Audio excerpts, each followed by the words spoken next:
Welcome to new episode of Singh auto zone. दोस्तों, हम पहले भी बात कर चुके हैं। कमेंट में कई बार पूछा जाता है कि सर भारत के लिए कौन सी टेक्नोलॉजी बेटर रहेगी, इलेक्ट्रिक व्हीकल टेक्नोलॉजी या फिर हाइड्रोजन फ्यूल सेल टेक्नोलॉजी। तो इसका आंसर आज हम बात करेंगे और ये आंसर आया है सीधा जो हमारे भारत के यूनियन मिनिस्टर है of road transport and highways, वहीं मिनिस्टर ऑफ शिपिंग या हम कह सकते हैं minister of micro small and medium enterprises mister Nitin Gadkari.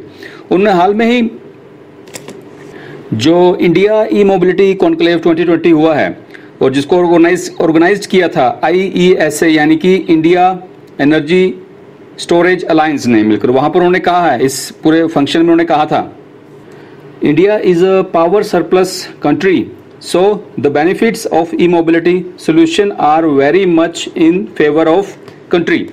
मतलब भारत में जो इलेक्ट्रिसिटी प्रोड्यूस हो रही है उनकी डिमांड से ज़्यादा, तो ऐसे में जितना भी ई मोबिलिटी है, क्योंकि उसके लिए उनको सभी इलेक्ट्रिक व्हीकल्स को चार्ज करने के लिए इलेक्ट्रिसिटी चाहिए, तो उस हिसाब से ये भारत को ये ज़्यादा बेनिफिट है।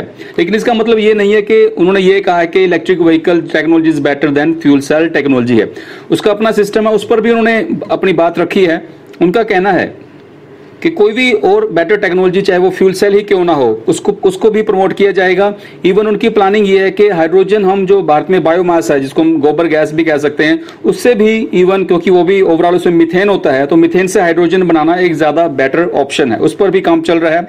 इसके अलावा जो वो चाहते हैं कि जो भी टेक्नोलॉजी वो अडॉप्ट करें, चाहे वो इलेक्ट्रिक व्हीकल्स हो या हाइड्रोजन फ्यूल सेल, वो उसकी डेवलपमेंट वो इंडिजीनियस होनी चाहिए, यानी कि made in India, make in India होनी चाहिए और बिल्कुल किसी तरह का इंपोर्ट अगर अदर कंट्रीज से आ रही है टेक्नोलॉजी, उस पर डिपेंडेंस नहीं होनी चाहिए।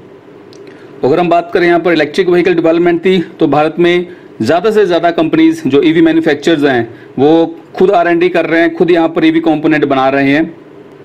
इस टाइम भारत में जो लिथियम बैटरी है, जो सेल है, सेल को छोड़कर सब कुछ तकरीबन कह सकते हैं कि इंडिया में बन रहा है, ऐसी कोई दिक्कत नहीं है।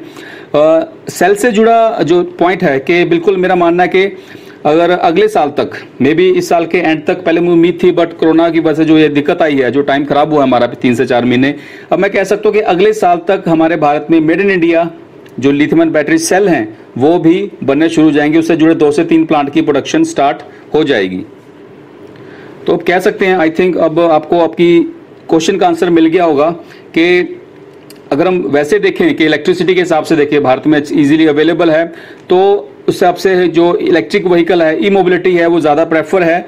लेकिन हम दूसरी टेक्नोलॉजी को भी अडॉप्ट करेंगे, जितनी इंडिजीनियस टेक्नोलॉजी होगी, चाहे वो हाइड्रोजन फ्यूल सेल हो या कुछ भी हो, उसको अडॉप्ट किया जाएगा। अब एक बात और डिस्कस कर लेते हैं, जब चली है, जो उन्होंने शुरू में कहा था कि India is a power surplus country, एक बार इस पर भी बात कर लेते हैं। इससे भी जुड़ा मेरे पास कुछ डाटा है, हम देख लेते हैं कि ये बात सही है या नहीं।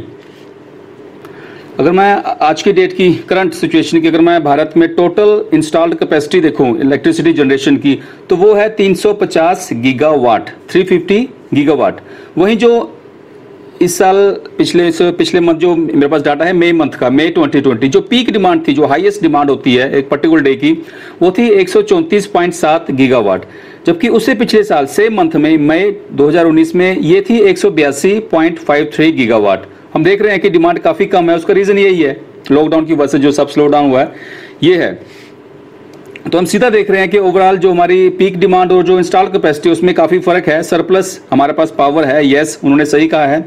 और हम इस सरप्लस पावर को, इलेक्ट्रिसिटी को हम सेल करते हैं नेपाल, बांग्लादेश, म्यांमार को इंडिया ये इलेक्ट्रिसिटी सेल कर रहा है। लेकिन कुछ और फैक्टर भी है, लाइक लॉसेज, ट्रांसमिशन लॉसेज कह सकते हैं, प्रोडक्शन लॉसेज कह सकते हैं हम। भारत में 20% लॉसेज होते हैं, जो कि ग्लोबल ट्रेंड की बात करूं, जो ग्लोबल एवरेज है उसका दुगना है। बहुत ज्यादा लॉसेज है, इसको कंट्रोल करना जरूरी है। लेकिन इन सब के बावजूद भी सुनने में अच्छा लग रहा है कि Bharat surplus, power surplus country है, लेकिन इसके बावजूद भी जो करंट डाटा है आज की डेट में भारत में 1, 2, 3, 4 यानी कि 1234 विलेज में आज भी इलेक्ट्रिसिटी नहीं है। रीजन कई हैं। तो ये था आज का ओवरऑल अपडेट। क्या कहना आपका इस बारे में, जो नितिन गडकरी जी ने कहा है कि किसी एक चीज पर फोकस नहीं है, वो इंडिया के हिसाब से बेनिफिट उनको लगता है कि इलेक्ट्रिकल व्हीकल्स बेटर है, लेकिन वो किसी भी ऐसी टेक्नोलॉजी को अडॉप्ट करेंगे जो इंडिजीनियस हो। तो आपका इस बारे में क्या कहना है, अपने कमेंट जरूर बताइएगा। आपके कमेंट मेरे लिए काफ़ी मायने रखते हैं। मुझे खुद काफ़ी बेनिफिट होता है, काफ़ी कुछ नया मेरे लिए निकल कर आता है इन कमेंट्स में से। तो आज के लिए इतना ही, धन्यवाद वीडियो को अंत तक देखने के लिए। जय हिंद।